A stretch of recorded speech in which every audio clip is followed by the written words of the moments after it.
నమస్కారం truth news కి స్వాగతం. హెడ్లైన్ చూద్దాం.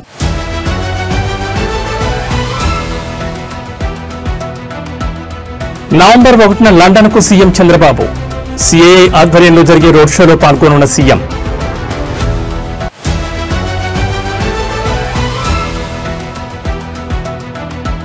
తెలంగాణ మంత్రివర్గంలోకి అజారుద్దీన్. రేపు రాజ్భవన్లో ప్రమాణ స్వీకారం.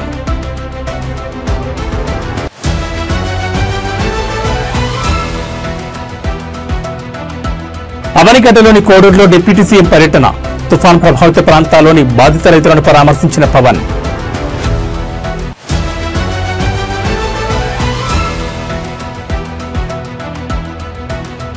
వరంగల్పై మోంధా తుఫాన్ ప్రళయం. సుమారు 45 కాలనీలను ముంచెత్తిన వరద నీరు. ఇక డీటెయిల్స్ చూస్తే ఆంధ్రప్రదేశ్ ముఖ్యమంత్రి చంద్రబాబు నాయుడు మరోసారి విదేశీ పర్యటనకు వెళ్లేందుకు సిద్దమయ్యారు. పెట్టుబడుల ఆకర్షణకే ప్రాధాన్యతనిస్తూ లండన్ పర్యటనకు వెళ్లనున్నట్టు తెలుస్తోంది. నవంబర్ 1 నుంచి 5 రోజుల పాటు లండన్లో సీఎం చంద్రబాబు పలు అంతర్జాతీయ పెట్టుబడిదారులతో సమావేశమవనున్నారు.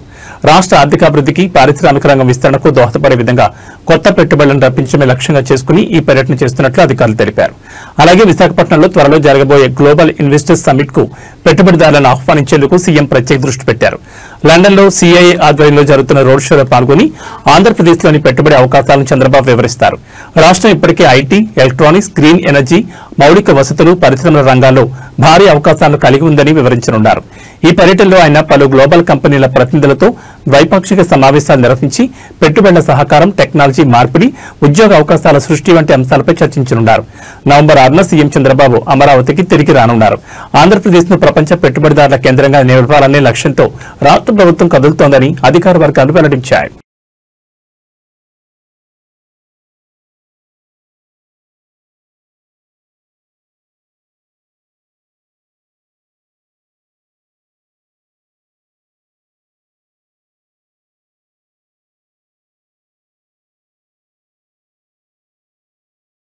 కాంగ్రెస్ సీనియర్ నేత మాజీ క్రికెటర్ మహమ్మద్ అజారుద్దీన్ కు రాష్ట్ర కేబినెట్ లో భర్తీ ఖరారైంది. శుక్రవారం ఉదయం 11 గంటలకు రాజ్భవన్ లో ఆయనతో గవర్నర్ జిష్ణుదేవ్ వర్మ మంత్రిగా ప్రమాణం చేయించనున్నారు.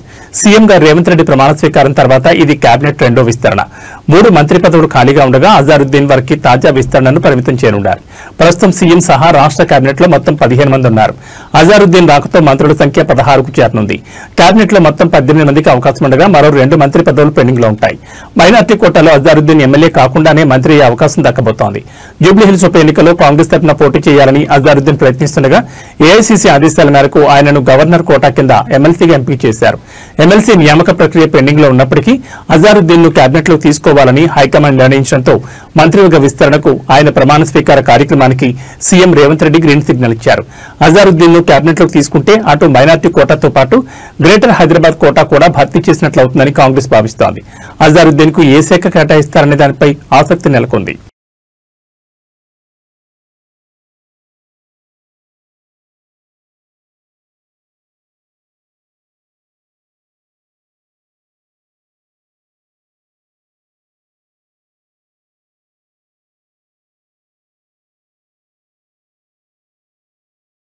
కృష్ణా జిల్లాలోని కోడూరులో తుఫాను ప్రభావిత ప్రాంతాల్లో నేల కొరిగిన వరి పంట పొలాలను AP deputy CM Pawan Kalyan పరిశీలించారు. స్థానిక రైతులతో కలిసి దెబ్బతిన్న వరి పొలాలను పరిశీలించారు. ఈ సందర్భంగా తుఫాను కారణంగా నష్టపోయిన రైతులను ఆయన పరామర్శించారు. ఈ నేపథ్యంలో పంట నష్టంపై వివరాలు అడిగి తెలుసుకున్నారు. తుఫాన్తో నష్టపోయిన ప్రతి ఒక్క రైతును ఆదుకుంటామని పవన్ కళ్యాణ్ భరోసా కల్పించారు. అలాగే తుఫాను కారణంగా నష్టపోయామని ఉప ముఖ్యమంత్రి పవన్ కళ్యాణ్ కు రైతులు తెలిపారు. ఎకరానికి 30,000 రూపాయలు ఖర్చయింది. తడిసిన ధాన్యం, రంగుబారిన ధాన్యం కొనుగోలు చేయాలని కోరారు. ఇటువంటి ప్రకృతి విపత్తుల సమయంలో కౌలు రైతులకు అన్యాయం జరుగుతోంది. అప్పులు చేసి వ్యవసాయం చేస్తున్నాం. కౌలు డబ్బులు కూడా రాని పరిస్థితి నెలకొందని అన్నారు. ప్రభుత్వం నుంచి కౌలు రైతులకు సాయం అందేలా చూడాలని వేడుకున్నారు. 2-3 రోజుల్లో పంట నష్టం అంచనాలు పూర్తి చేసి ప్రభుత్వానికి నివేదికిస్తామని పవన్ కి కలెక్టర్ బాలాజీ వివరించారు. రైతులను అన్ని విధాలా ఆదుకుంటాం. ఎవరూ ఆందోళన చెందకూడదని డిప్యూటీ సీఎం పవన్ కళ్యాణ్ వెల్లడించారు.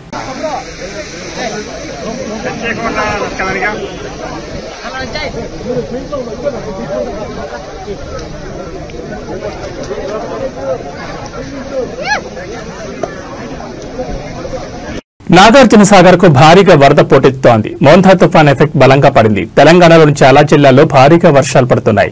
అందులోనూ ఉమ్మడి ఖమ్మం జిల్లాలో వర్షాలు ఎడతెరిపి లేకుండా కురుస్తున్నాయి. పైనుంచి మూసీ నది ఉధృతంగా ప్రవహిస్తోంది. భారీగా వరద నీరు, వర్షపు నీరు రావడంతో సాగర్ నిండుకుండలా మారింది. దీంతో అధికారులు 20 గేట్లెత్తి నీటిని కిందికి విడుదల చేస్తున్నారు. 16 గేట్లు 10 అడుగులు, 4 గేట్ల 5 అడుగుల వరకు పైకెత్తి 2,72,608 క్యూసెక్కుల నీటిని దిగువకు విడుదల చేస్తున్నారు. ప్రాజెక్టు పూర్తిస్థాయి నీటి మట్టం 590 అడుగులు కాగా ప్రస్తుత నీటి మట్టం కూడా 590 అడుగులు ఉండడంతో అధికారులు కిందకు నీటిని విడుదల చేస్తున్నారు. పూర్తిస్థాయి నీటి నిల్వ సామర్థ్యం 312.0450 టీఎంసీలు కాగా ప్రస్తుత నీటి నిల్వ సామర్థ్యం 312.0450 టీఎంసీలుగా ఉంది. ఇన్ఫ్లో అండ్ అవుట్ఫ్లో కలిపి 3,662 క్యూసెక్లుగా ఉంది. జల విద్యుత్ కేంద్రంలో విద్యుత్ ఉత్పత్తి కొనసాగుతోంది. ప్రాజెక్టు గేట్ల ఎత్తడంతో దిగువన ఉన్న గ్రామాల ప్రజలను అధికారులు అప్రమత్తం చేస్తున్నారు. కాలువల్లో భారీగా వరద నీళ్లు కిందకు వెళ్తుండటంతో వాగుల్లో ఉన్న వారందరూ బయటకు రావాలంటూ హెచ్చరిస్తున్నారు. పశువుల కాపరులు, జాలర్లు ఎవరైనా కాలువల వెంబడి ఉంటే సురక్షిత ప్రాంతాలకు వెళ్లిపోవాలని సూచిస్తున్నారు అధికారులు.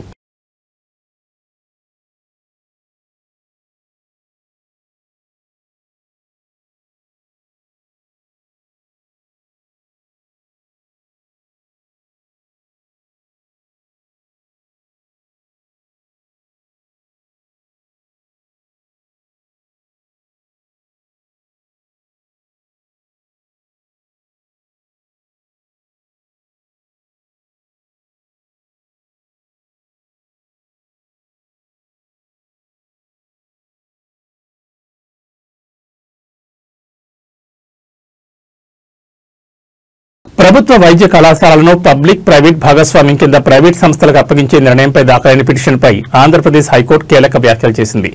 ఈ దశలో ఎలాంటి మధ్యంతర ఉత్తర్వులు జారీ చేయలేమని, టెండర్ ప్రక్రియను నిలిపివేయలేమని స్పష్టం చేసింది. రాష్ట్రంలోని వైద్య కళాశాలను పీపీపీ విధానంలోకి మార్చడం ద్వారా థర్డ్ పార్టీకి హక్కులు కల్పించకుండా ప్రభుత్వానికి ఆదేశాలు ఇవ్వాలని కోరుతూ హైకోర్టులో పిటిషన్ దాఖలైంది. దీనిపై విచారణ చేపట్టిన న్యాయస్థానం ఇది ప్రభుత్వ విధానపరమైన నిర్ణయమని అభిప్రాయపడింది. ప్రభుత్వ నిర్ణయం చట్టవిరుద్దమని తెలిపితే తప్ప తాము జోక్యం చేసుకోలేమని తేల్చి చెప్పింది. ఈ వ్యవహారంలో కౌంటర్ దాఖలు చేసేందుకు రాష్ట్ర ప్రభుత్వానికి సమయం ఇస్తున్నట్లు హైకోర్టు ప్రకటించింది. ప్రభుత్వం తమ వాదనలు వినిపించిన తర్వాతే అన్ని అంశాలను పరిశీలిస్తామని పేర్కొంది. తదుపరి విచారణను 4 వారాలకు వాయిదా వేస్తున్నట్లు ఉన్నత న్యాయస్థానం వెల్లడించింది.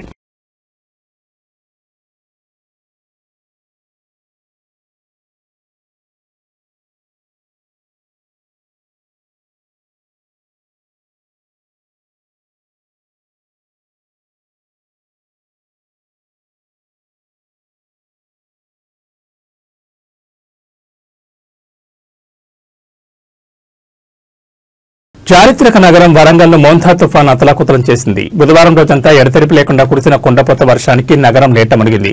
ప్రధాన రహదారులతో పాటు అనేక కాలనీలు జలదిగ్బంధంలో చిక్కుకున్నాయి. వర్షం తగ్గుముఖం పట్టిన వరద ఉధృతి తగ్గకపోవడంతో నగరవాసులు తీవ్ర ఇబ్బందులు ఎదుర్కొంటున్నారు. నగరంలోని 45 కాలనీలు వరద నీటిలో మునిగిపోయాయి. ముఖ్యంగా Sai Ganesh colony, Santosh Mata colony, DK Nagar, NN Nagar, మైసే నగర్ వంటి ప్రాంతాల్లో ఇళ్లలోకి నీరు చేరడంతో ప్రజలు తీవ్ర అవస్థలు పడుతున్నారు. సుమారు 30 కాలనీలు పూర్తిగా బయట ప్రపంచంతో సంబంధాలు కోల్పోయాయి. సమాచారం అందుకున్న వెంటనే ఎస్డీఆర్ఎఫ్ బృందాలు రంగంలోకి దిగి సహాయక చర్యలు చేపట్టాయి. పడవల సాయంతో లోతట్టు ప్రాంతాల్లో చిక్కుకున్న వారిని సురక్షిత ప్రాంతాలకు తరలిస్తున్నారు.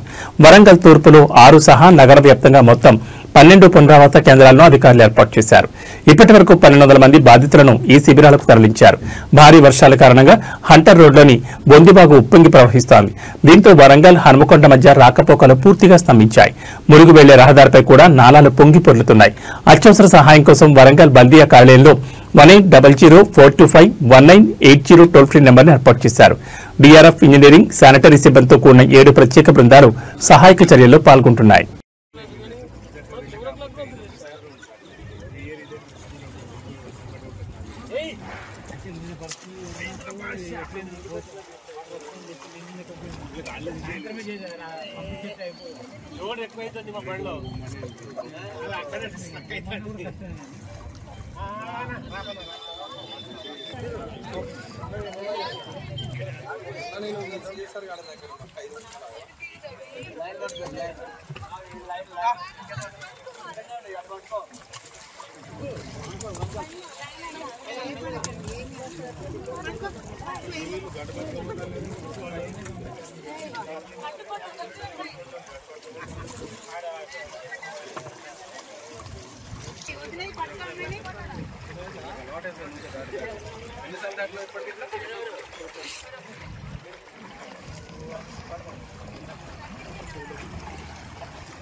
చెన్నైలో మరోసారి కలకలం రేగింది. ప్రముఖ నటుడు ప్రభు నివాసంతో పాటు అమెరికా రాయబార కార్యాలయానికి బాంబు బెదిరింపులు రావడం తీవ్ర ఉద్రిక్తతకు దారితీసింది.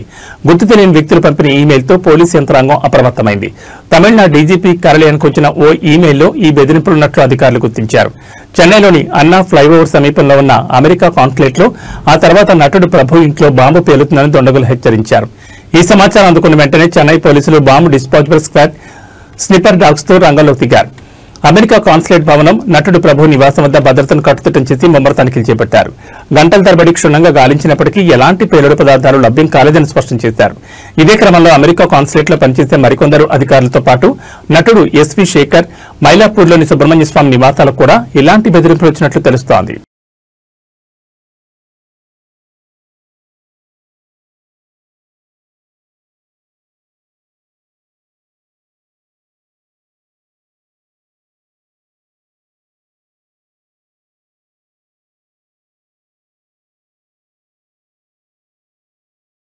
గాజాలో మరోసారి బాంబుల మోత మోగుతోంది. ఇజ్రాయెల్ నుంచి బాంబుల వర్షం కురుస్తోంది. కాల్పుల విరమణ ఒప్పందం తర్వాత కొన్ని రోజులుగా నెలకొన్న ప్రశాంతత తాజాగా చెదిరిపోయింది. అయితే ఇందుకు కారణం హమాస్ ఉగ్రవాదులేనని ఇజ్రాయెల్ డిఫెన్స్ ఫోర్స్ ఆరోపిస్తోంది. ఇజ్రాయెల్ ప్రధాని నెతన్యాహు ఆదేశాలతో మళ్లీ దాడులు ప్రారంభించింది. తాము కాల్పుల విరమణ ఒప్పందానికి కట్టుబడి ఉన్నప్పటికీ హమాస్ పదే పదే ఒప్పందాన్ని ఉల్లంఘించడంతో ప్రతీకార దాడులు చేయక తప్పడం లేదని వివరణ ఇచ్చింది. తాజాగా బుధవారం ఇజ్రాయెల్ సైన్యం జరిపిన బాంబు దాడుల్లో గాజాలో 104 మంది మరణించినట్లు సమాచారం. దక్షిణ గాజాలో ఉన్న తమ బలగాలపై హమాస్ కాల్పులు జరిపినందుకే తాము మళ్లీ యుద్దం ప్రారంభించామని నెతన్యాహు తెలిపారు. తమ సైనికుని హమాస్ చంపేయడంతో టెర్రర్ గ్రూపులపై దాడులు చేస్తున్నామని చెప్పారు.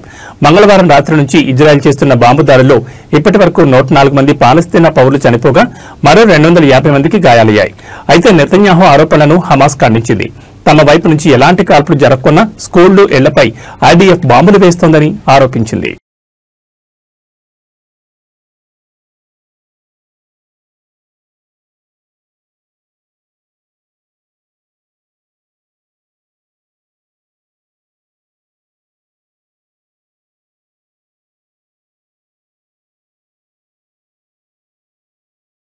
ఆస్ట్రేలియా క్రికెట్లో తీవ్ర విషాదం నెలకొంది. నెట్ ప్రాక్టీస్ చేస్తుండగా మెడకు బంతి బలంగా తాకడంతో 17 ఏళ్ల క్లబ్ క్రికెటర్ బెన్ ఆస్టిన్ ప్రాణాలు కోల్పోయాడు.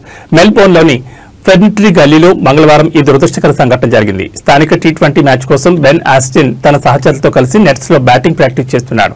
ఈ క్రమంలో సైడ్ ఆర్మ్ తో విసిరిన బంతి వేగంగా దూసుకొచ్చి అతని మెడకు తగిలింది. బెన్ హెల్మెట్ ధరించినప్పటికీ దానికి మెడను రక్షించే స్టెమ్ కావట్లేదు. బంతి తగిలిన వెంటనే అతను అక్కడికక్కడే కుప్పకూలిపోవడంతో వెంటనే అతన్ని మోనాష్ చిల్డ్రన్స్ ఆసుపత్రికి తరలించారు. పరిస్థితి విషమంగా ఉండడంతో అతనికి ఇంటెన్సివ్ కేర్లో చికిత్స అందించారు. అయితే చికిత్స పొందుతూ బుధవారం బెన్ తుది శ్వాస విడిచాడు. ఈ విషయాన్ని ఫెర్నిట్రీ గల్లీ క్రికెట్ క్లబ్ అధికారికంగా ప్రకటించింది. బెన్ మరణం మమ్మల్ని తీవ్రంగా కలిచివేసింది. మా క్రికెట్ సమాజంలోని ప్రతి ఒక్కరిపై ఈ ప్రభావం ఉంటుంది. అతని కుటుంబ సభ్యులు జేస్, ట్రేసీ, కూపర్, చాక్లకు మా ప్రగాఢ సానుభూతిని తెలియజేస్తున్నామని క్లబ్ ఒక ప్రకటనలో తెలిపింది.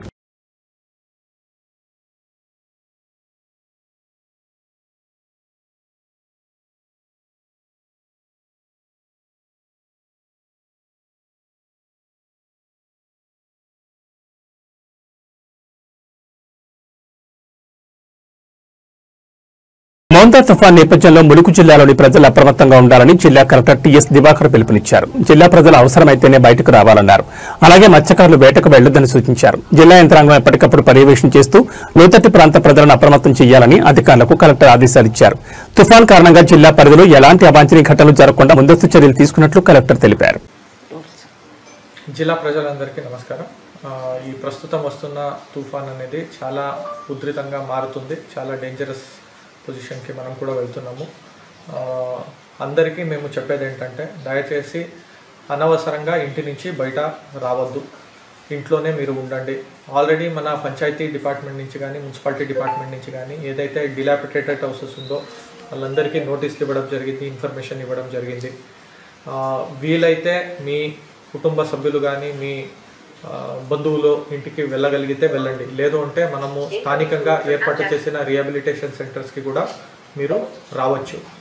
దయచేసి ఎవరు కూడా చెరువులు, కుంటలు, వాగులు, వంకలు దాంట్లో స్విమ్మింగ్కి కానీ ఫోటో తీయడానికి కానీ ఫిషింగ్కి కానీ దయచేసి వెళ్ళవద్దు. గొర్రెలు మేపేవాళ్ళు, అనిమల్స్ రేరింగ్కి చేసేవాళ్ళు వాగు దాటి వెళ్ళడానికి ట్రై చేయొద్దు. ఆల్రెడీ మేము గర్భిణీ స్త్రీలందరినీ రీచ్ అవుట్ అయ్యాము. మీకు కూడా చెప్పేది మేము ఇదే, వీలైతే ఎత్తు ప్రదేశంలో ఉన్న మీ బంధువుల ఇంట్లో ఉండండి. లేకపోతే మన పిహెచ్సిలో కానీ బర్త్ వెయిటింగ్ సెంటర్లో కానీ సిహెచ్సిలో కానీ మనకి ఆల్రెడీ స్పేస్ ఉంది. ఆల్రెడీ మన ఆశాలు, అంగన్వాడీలు మిమ్మల్ని అందరినీ రీచ్ అయ్యారు. దయచేసి ప్రతి ఒక్కళ్ళు కోఆపరేట్ చేయాలని మేము కోరుకుంటున్నాము. మనకి ఈరోజు ఆల్రెడీ మారిన పరిస్థితుల్లో తూర్పుగోదావరి జిల్లా కొవ్వూరు నియోజకవర్గం తాళ్లపూడి మండలం గజ్జరం గ్రామాన్ని ఎమ్మెల్యే ముప్పిడి వెంకటేశ్వరరావు పరిశీలించారు. మోందా తుఫాన్ ఎఫెక్ట్ నేపథ్యంలో నేలకొరిగిన వరి పంటలను, అలాగే చాగాళ్లు మండలం చాగాలు గ్రామంలో నేలకొరిగిన విరిగిన అరటి తోటలను ఎన్డీఏ కూటమి నాయకులు, కార్యకర్తలతో కలిసి పరిశీలించారు. రైతులకు ఎన్డీఏ కూటమి ప్రభుత్వం అండగా ఉంటుందని తెలిపారు.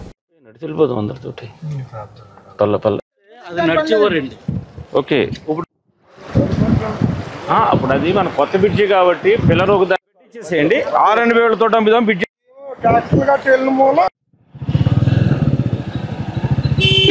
అందరికీ నమస్కారం.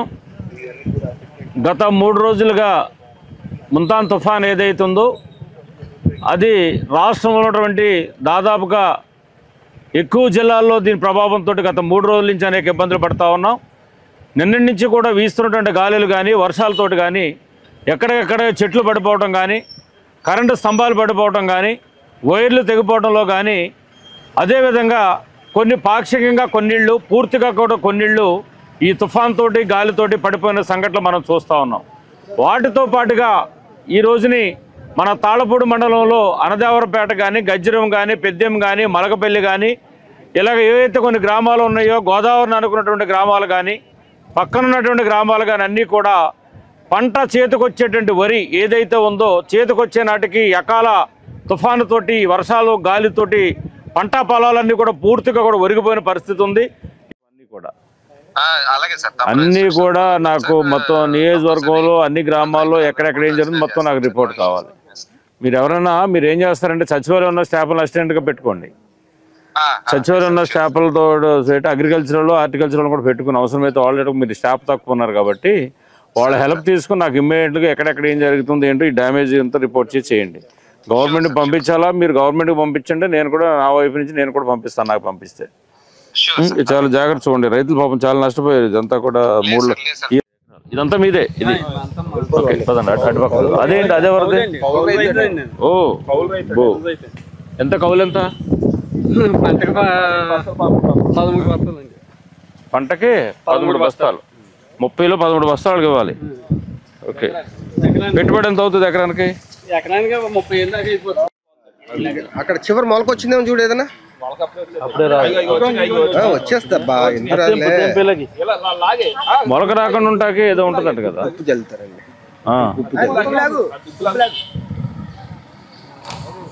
నీళ్ళు ఉన్నాయి కదండి, అది ఎక్కువ అయితే కనుక ఆ నీళ్ళలో పడితే కనుక వర్షం తక్కువ ఉంది మనకి, గాలి ఎక్కువ జరిగినట్టు. ఆ నీళ్ళలో పడ్డ గింజదనం ఉంటే వస్తుందండి. అలా నీళ్ళు ఉన్నాయి చూసారా?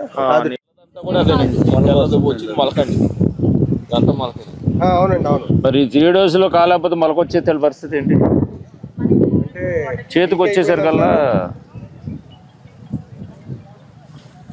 దుర్గారావు గారు చాలా కంగారు పెట్టి పంపుతున్నారు. ఎలాగ సంవత్సరానికి కౌలు? 1,00,000 రూపాయలు. ఎకరానికి 1,00,000 రూపాయల? 3 ఎకరాలకి 1,00,000 రూపాయలు. ఇవి బులెటిన్ విశేషాలు. మరో బులెటిన్లో మళ్ళీ కలుసుకుందాం. నమస్కారం.